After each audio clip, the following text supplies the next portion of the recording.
Hello दोस्तों, good morning, सुप्रभात। कैसे हो आप सब। यूपीएससी और पीसीएस के एग्जाम को लेके जो हमारी सीरीज चल रही थी एमसीक्यूज वाली, इसी सीरीज में हम नेक्स्ट वीडियो को लेके आए हैं। यूपीएससी और पीसीएस के, जैसे यूपी पीसीएस, हरियाणा पीसीएस और यूपीएससी के एग्जाम मई में होने जा रहे हैं। तो जो भी बच्चे यूपीएससी या पीसीएस के इन एग्जाम की तैयारी कर रहे हैं, उनके लिए प्रीलिम्स के पेपर के लिए एमसीक्यूज की सीरीज ये बहुत ही महत्वपूर्ण हो जाती है। तो जो भी स्टूडेंट इस बार एग्जाम दे रहे हैं वो हमारे चैनल को लाइक, शेयर और सब्सक्राइब कर दीजिए, ताकि हमारी आने वाली सभी वीडियो आप तक पहुंचती रहे। तो चलिए क्लास को स्टार्ट करते हैं। हमारा फर्स्ट क्वेश्चन है, भारत की संघीय व्यवस्था किस मॉडल पर आधारित है। भारत की जो संघीय व्यवस्था है किस देश के मॉडल पर आधारित है। ऑप्शन देख लीजिए। ऑप्शन ए है अमेरिकी मॉडल पर, ऑप्शन बी है कनाडाई मॉडल पर, ऑप्शन सी है रूसी मॉडल पर, ऑप्शन डी है ऑस्ट्रेलियाई मॉडल पर।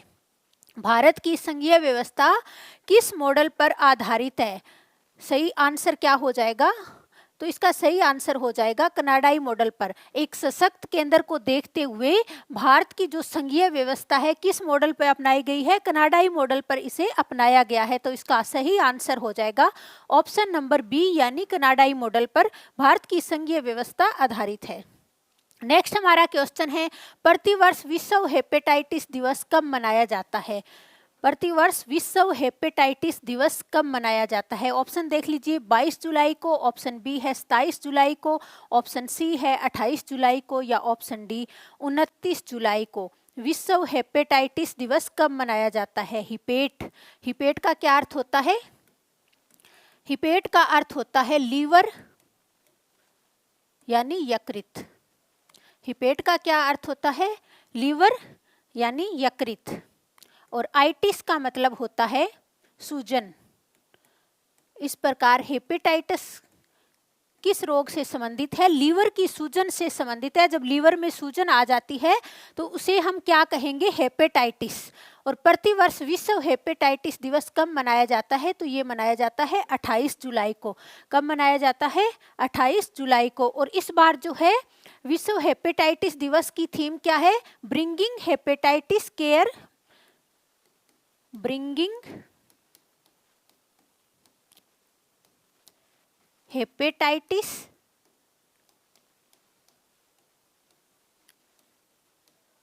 केयर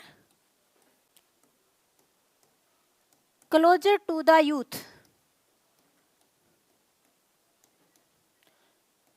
इस बार इसकी थीम क्या हो जाएगी? Bringing hepatitis care closer to the youth. विश्व हेपेटाइटिस दिवस की थीम है।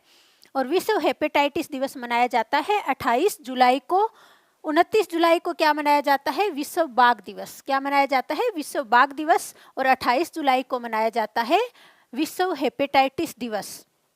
नेक्स्ट क्वेश्चन हमारा है, भारत की संसदीय प्रणाली एवं ब्रिटेन की संसदीय प्रणाली में अंतर का एक बिंदु है। भारत की संसदीय प्रणाली एवं ब्रिटेन की संसदीय प्रणाली, जो 4 ऑप्शन दिए गए हैं, उनमें से कौन सा एक अंतर का बिंदु है? पहले ऑप्शन देख लेते हैं। पहला ऑप्शन हमारा है नामिक एवं वास्तविक कार्यपालिका, ऑप्शन बी है शैडो कैबिनेट, ऑप्शन सी है सामूहिक उत्तरदायित्व, या ऑप्शन डी द्विसदनात्मक व्यवस्थापिका। तो इनमें से कौन सा एक है जो भारत की संसदीय प्रणाली और ब्रिटेन की संसदीय प्रणाली में अंतर का एक बिंदु है? पहला ऑप्शन नामिक एवं वास्तविक कार्यपालिका, तो ये भारत में भी है और ब्रिटेन में भी है। सामूहिक उत्तरदायित्व, ये भी दोनों जगह है। और द्विसदनात्मक व्यवस्थापिका, ये भी दोनों जगह है। लेकिन भारत में कोई भी शैडो कैबिनेट नहीं है। शैडो कैबिनेट का जो स्थापित की जाती है, किसके द्वारा की जाती है शैडो कैबिनेट? तो ये विपक्षी दल के द्वारा स्थापित की जाती है।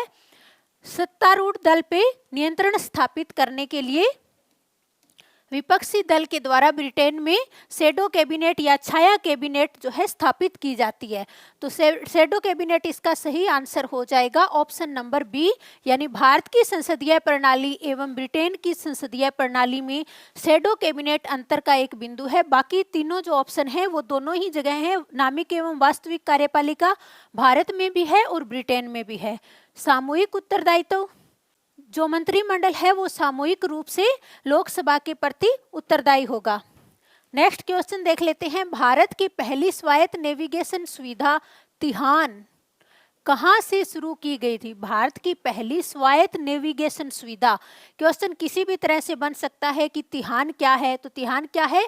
स्वायत्त नेविगेशन सुविधा है। भारत की पहली स्वायत्त नेविगेशन सुविधा क्या है? तिहान है। इसे कहाँ से शुरू किया गया था? ऑप्शन ए देख लीजिए, आईआईटी बेंगलुरु से, ऑप्शन बी है आईआईटी हैदराबाद से, ऑप्शन सी है आईआईटी मद्रास से, या ऑप्शन डी आईआईटी कानपुर से। तो तिहान को कहाँ से शुरू किया गया था? इसको शुरू किया गया था केंद्रीय विज्ञान एवं प्रौद्योगिकी मंत्रालय के द्वारा, एवं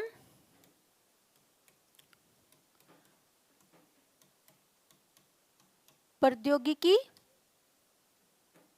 मंत्रालय के द्वारा।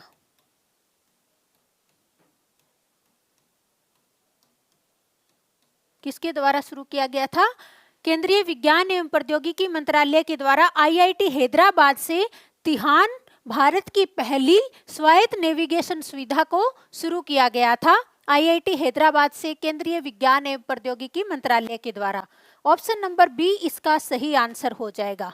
नेक्स्ट हमारा क्वेश्चन है, सती प्रथा का उल्लेख सर्वप्रथम किस अभिलेख में मिलता है? सती प्रथा का उल्लेख सर्वप्रथम किस अभिलेख में मिलता है? ऑप्शन देख लीजिए, रुमनदेई अभिलेख से, ऑप्शन बी है एरन अभिलेख में, ऑप्शन सी है कौशाम्बी अभिलेख में, या ऑप्शन डी सांची अभिलेख में। सती प्रथा का जो उल्लेख है सबसे पहले किस अभिलेख में मिलता है?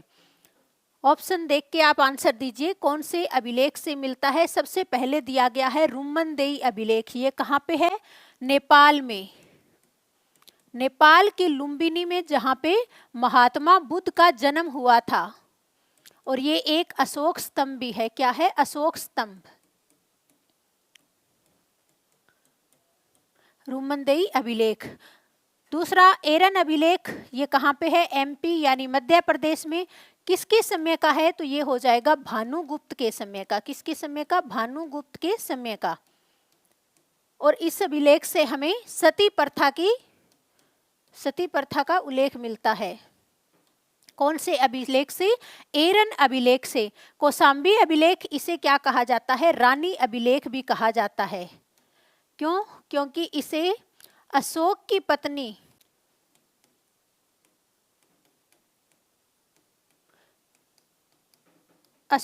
पत्नी कारुवाकी के द्वारा दान में दिया गया था। किसके द्वारा दान में दिया गया था? कारुवाकी के द्वारा। इसीलिए इसे रानी अभिलेख भी कहा जाता है, क्योंकि अशोक की पत्नी कारुवाकी, महारानी कारुवाकी के द्वारा इसे दान में दिया गया था। सांची अभिलेख, ये कहाँ पे है? एमपी में है। और ये एक बुद्ध स्मारक भी है। क्या हो जाएगा? बुद्ध स्मारक।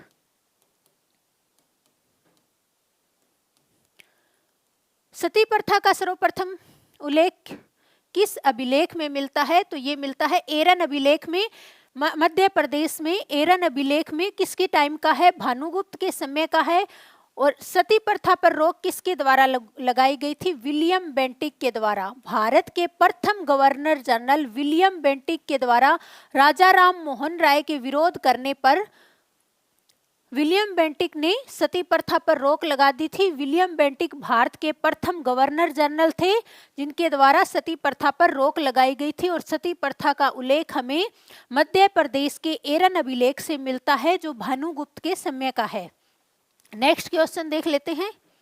नेक्स्ट हमारा क्वेश्चन है, पेंटागोनिया मरुस्थल कहाँ स्थित है? पेंटागोनिया मरुस्थल कहाँ स्थित है? ऑप्शन देख लीजिए, दक्षिणी अफ्रीका में, ऑप्शन बी है चीन में, ऑप्शन सी है ऑस्ट्रेलिया में, ऑप्शन डी है ऑस्ट्रिया में। तो पेंटागोनिया का मरुस्थल कहाँ स्थित है? पेंटागोनिया का मरुस्थल किस प्रकार का मरुस्थल है? तो ये एक प्रकार का ठंडा मरुस्थल है। कैसा मरुस्थल हो जाएगा? ठंडा मरुस्थल। दक्षिण अफ्रीका में कौन सा मरुस्थल पाया जाता है? कालाहारी मरुस्थल। कौन सा मरुस्थल हो जाएगा? कालाहारी मरुस्थल।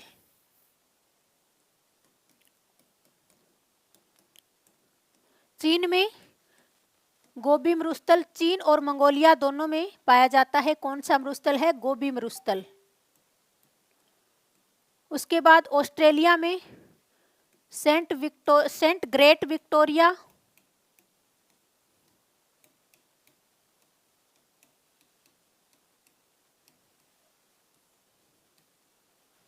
ऑस्ट्रिया में पेंटागोनिया मरुस्थल। ऑस्ट्रिया में कौन सा मरुस्थल हो जाएगा? पेंटागोनिया मरुस्थल।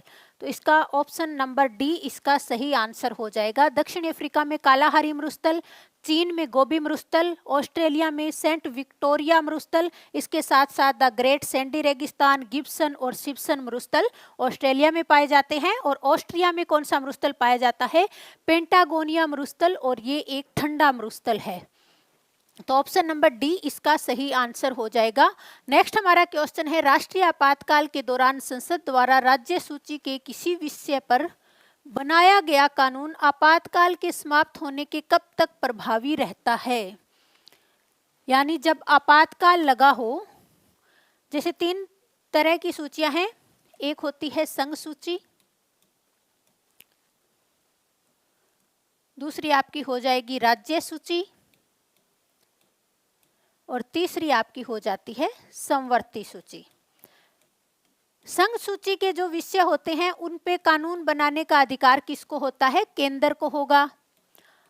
राज्य सूची के विषय पर राज्य को, और समवर्ती सूची पर कानून बनाने का अधिकार दोनों को होगा। उसके बाद कुछ अवशिष्ट शक्तियां जो बच जाती है उन पे कानून बनाने का अधिकार किसको होता है?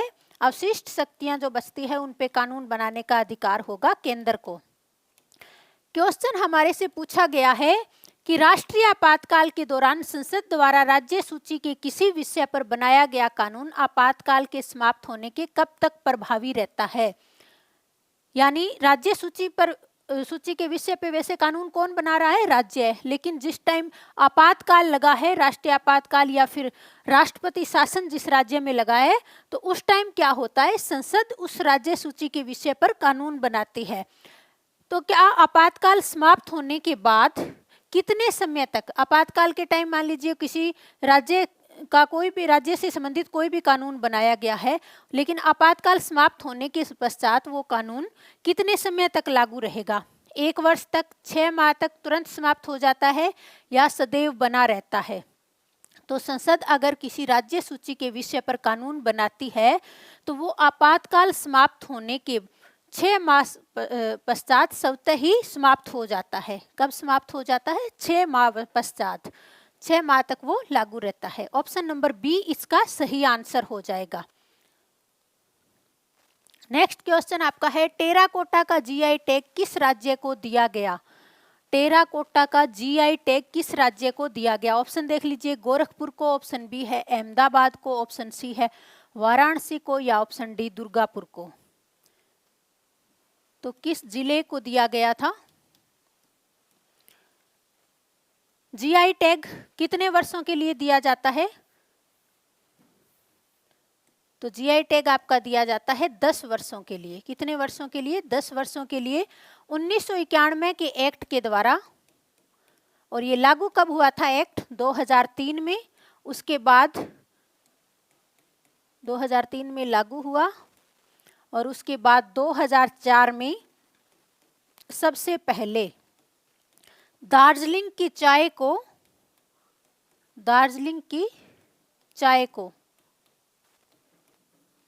जीआई टैग दिया गया था। भारत में सबसे पहले जीआई टैग किसे दिया गया था?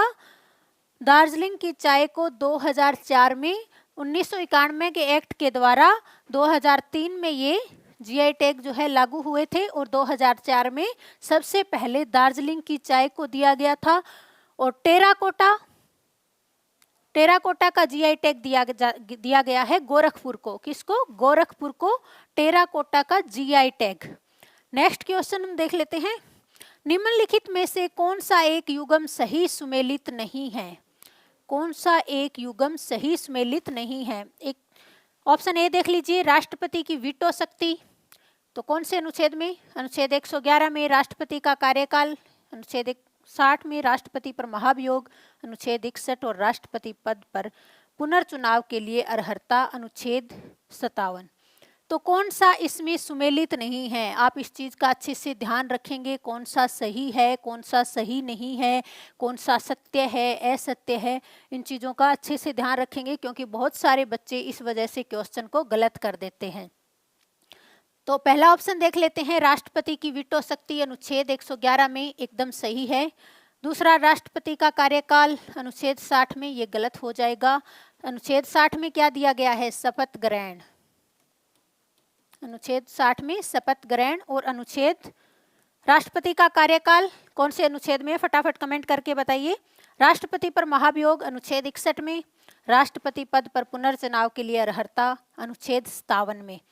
राष्ट्रपति का कार्यकाल अनुच्छेद 56 में दिया गया है। कौन से अनुच्छेद में? अनुच्छेद 56 में राष्ट्रपति का कार्यकाल दिया गया है और अनुच्छेद 60 में शपथ ग्रहण के बारे में बताया गया है। तो ऑप्शन नंबर बी इसका सही आंसर हो जाएगा। नेक्स्ट हमारा क्वेश्चन है, निम्नलिखित में से कौन सी समिति CAG की वार्षिक रिपोर्ट की जांच करती है? तो भारतीय संविधान के अनुच्छेद 148 में केग के बारे में बताया गया है। कौन से अनुच्छेद में? अनुच्छेद 148 में। और कौन सी समिति केग की वार्षिक रिपोर्ट की जांच करती है? ऑप्शन देख लीजिए, प्राक्कलन समिति, ऑप्शन बी है लोक लेखा समिति, ऑप्शन सी है याचिका समिति, या ऑप्शन डी सरकारी उपक्रम समिति। प्राक्कलन समिति में 30 सदस्य होते हैं और ये सभी के सभी कहाँ से होते हैं? लोकसभा से। और ये सबसे बड़ी समिति है 3 स्थायी समितियों में। दूसरी आपकी लोक लेखा समिति, जिसमें टोटल कितने सदस्य होते हैं? 22, 15 लोकसभा से और 7 राज्यसभा से। सरकारी उपक्रम की समिति, इसमें भी ऐसे ही होते हैं, 15 लोकसभा से और 7 राज्यसभा से। 22 सदस्य इन दोनों में होते हैं। और सबसे बड़ी समिति प्राक्कलन समिति, इनमें 30 सदस्य होते हैं। और केग का वर्णन भारतीय संविधान के अनुच्छेद 148 में किया गया है। और भारत की जो लोक लेखा समिति है, ये केग की वार्षिक रिपोर्ट की जांच करती है। केग जो रिपोर्ट देता है, उस रिपोर्ट को वो राष्ट्रपति को देता है और राष्ट्रपति उसे संसद के समक्ष प्रस्तुत करता है। केग जो लोक लेखा समिति है, इसमें कोई भी सदस्य ऐसा नहीं होता जो केंद्र में मंत्री हो। यानी केंद्र में जो मंत्री होते हैं वो कोई भी लोक लेखा समिति के सदस्य नहीं बन सकते हैं। तो ऑप्शन नंबर बी इसका सही आंसर हो जाएगा। लोक लेखा समिति केग की वार्षिक रिपोर्ट की जांच करती है। तो आज की क्लास में हमने 10 क्वेश्चन को कंप्लीट कर लिया है। ये सभी की सभी क्वेश्चन आपके आगामी एग्जाम के लिए बहुत ही महत्वपूर्ण हैं। इनमें से कुछ क्वेश्चन ऐसे हैं जो कई बार परीक्षा में पूछे भी गए हैं और आगे आने की भी पूरी संभावना है। तो जो भी बच्चे आगामी किसी भी एग्जाम की तैयारी कर रहे हैं, तो वो हमारे चैनल को सब्सक्राइब कर लीजिए, ताकि हमारे चैनल पर जितनी भी आगे वीडियो आएगी उसका नोटिफिकेशन आपको मिलता रहे। तो आज की क्लास में बस इतना ही। नेक्स्ट क्लास में फिर मिलेंगे, तब तक के लिए धन्यवाद।